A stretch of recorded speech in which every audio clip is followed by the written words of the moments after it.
ഇന്ന് സത്യം പറഞ്ഞ നേരം വൈകി കേട്ടോ പറ്റ എണീറ്റപ്പം. കാരണം എന്താ വെച്ചാൽ ഇന്ന് സൺഡേ ആയതുകൊണ്ട് തന്നെ ആകെ നേരം വൈകി. നമ്മളേതായാലും നീച്ച് നേരം വെളുത്ത് പോകണമെന്ന് എടുക്കുക വെച്ചാൽ ഒരാഴ്ചയായി നമ്മൾ അരിമ്പ്ര പാടം കണ്ടിട്ട്. ഒന്നാമത് നമ്മൾ ഷോയിബ് ഇപ്പോൾ ലീവ് ആയതുകൊണ്ട് തന്നെ ആ വൈക്ക് പോലില്ല കേട്ടോ. ഇവിടെ എത്തിയപ്പോൾ അസ്കറും ഭാവിയുണ്ട് കിതക്കലോട് കിതക്കായി നടന്നു പോയിട്ട് തന്നെ. രാവിലെ തന്നെ അർജുനൻ്റെ കളിയിലുണ്ട് അത്യാവശ്യം ആൾ ഇവിടെ നിറഞ്ഞൊക്കെ കേട്ടോ.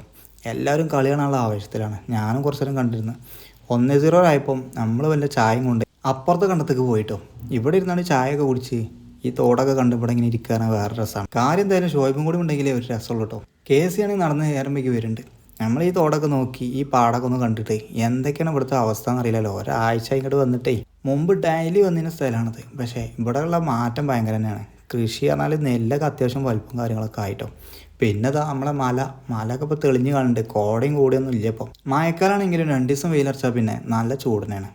അപ്പോൾ ഈ ഒരു സ്ഥലത്ത് നിന്ന് വീഡിയോയും കാര്യങ്ങളൊക്കെ എടുത്തിട്ട് നമ്മൾ നേരെ ജംഷനും കൂട്ടി കൊണ്ടോട്ടിക്ക് പോകണം കേട്ടോ. നമ്മൾ റിലീഫ് ഹോസ്പിറ്റലിൽ അവിടെ ഒരു സുഹൃത്ത് കിടക്കുന്നുണ്ട്. ഓൻ്റെ വർത്താനം കാര്യങ്ങളൊക്കെ അറിഞ്ഞിട്ട് എന്തൊക്കെയാണ് സംഭവം എന്ന് അന്വേഷിക്കാൻ വേണ്ടിയിട്ട് പോയതാണ് കേട്ടോ. കുറച്ച് സമയമൊക്കെ അവിടെ ഇരുന്ന് കുറച്ച് സമയം ഓനെ കണ്ട് പിന്നെ അവിടുന്ന് പള്ളയെ പോയിച്ചപ്പോൾ നേരെ കയറിയിട്ട് ആ ക്യാൻറ്റീനിൽ കയറിയിട്ട് ഉപ്പുമാവും നല്ല ചായയും കുടിച്ചു. ജംഷീനാണെങ്കിൽ കോഴിമുട്ട മാത്രം മതിയായിരുന്നു. ഏതായാലും അൽഹംദുലില്ലാ നമ്മൾ പോയ കാര്യമൊക്കെ ആളെ ഉഷാറായിരുന്നു. അതും കഴിഞ്ഞ് നമ്മൾ നേരെ പോകുന്നതെന്ന് വെച്ചാൽ നമ്മൾ നേരെ കാവോട്ട് സിറ്റിക്ക് കണ്ടോ. ഈ ബാർബർ ഷോപ്പിൻ്റെ മുന്നിൽ ഈ നോശനോട് തള്ളി മറിച്ചിരിക്കുകയാണ്. അത് കഴിഞ്ഞ് നേരെ വരേക്കന്നെ വീണ്ടും പോന്നു. കാരണം എന്താ വെച്ചാൽ ഇവിടെ കുറച്ച് പണിയുണ്ട്. ഇന്ന് സൺഡേ ഒക്കെ അല്ലേ. ഈ പായ കെട്ടിയിട്ട് ദാർപ്പായ കെട്ടിയിട്ട് ഇതിൻ്റെ അടിയിൽ മൊത്തം വെള്ളം നിന്ന് ശരിക്കും പറഞ്ഞാൽ പെട്ടിക്കണം. അപ്പോൾ ഈ വെള്ളമൊക്കെ ഒഴിവാക്കാൻ വേണ്ടിയിട്ട് ഈ പായ തന്നെ മൊത്തത്തിൽ ഇവിടെ നിന്ന് കഴിച്ച് ഒഴിവാക്കിയാലെന്ന് ആലോചിക്കണം. വിറക് നനയാക്കാനാണ് പായ കെട്ടിയത്. പക്ഷേ പായ കൊണ്ട് ഇപ്പം വേറെ വല്ലാത്ത വലായി തുടങ്ങി. ചില കാര്യങ്ങൾ ഗുണത്തിനേക്കാളും ഏറെ ദോഷം ചെയ്യുന്നതാണ് സത്യം.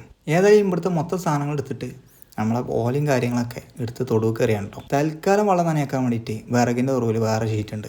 അതുകൊണ്ട് തന്നെ പായ എടുത്ത് മടക്കി വെക്കാനാണ് നമ്മൾ ഉദ്ദേശിക്കണം. പിന്നെ ഒന്നും നോക്കിയല്ലോ എല്ലാം ഫാസ്റ്റായിട്ട് പരിപാടി വെച്ചിട്ടോ. പിന്നെ പൈപ്പ് കാര്യങ്ങൾ ഇതൊക്കെ മയാനാക്കാൻ വേണ്ടിയിട്ടാണ് ഈ പായ കെട്ടിയത്. ഏതായാലും ഇൻഷാ അല്ലാ അടുത്ത കൊല്ലം നമുക്ക് ഇവിടെ ഷീറ്റ് ഇടണമെന്ന് ഉദ്ദേശിക്കുന്നുണ്ട്. കാരണം എന്താ വെച്ചാൽ ഈ വിറകും കാര്യങ്ങളൊക്കെ നനയാക്കണമെങ്കിൽ ഈ ചകിരിയും കാര്യങ്ങളൊക്കെ എടുത്ത് ശരിക്കും വെക്കണമെങ്കിൽ എന്തായാലും നമുക്കൊരു ഷീറ്റും കാര്യങ്ങളും ഇടൽ ഇവിടെ നിർബന്ധമാണ് കേട്ടോ. അപ്പോൾ ചെറിയ ചില്ലറ കമ്പിയും കാര്യങ്ങളൊക്കെ അതൊക്കെ ഉണ്ട്. അപ്പോൾ ഈ ചണ്ടിയിലൊക്കെ വെള്ളം കെട്ടി നിന്നിട്ട് ഇതേപോലെ ശല്യമായി മാറുന്ന അവസ്ഥയാണുള്ളത്.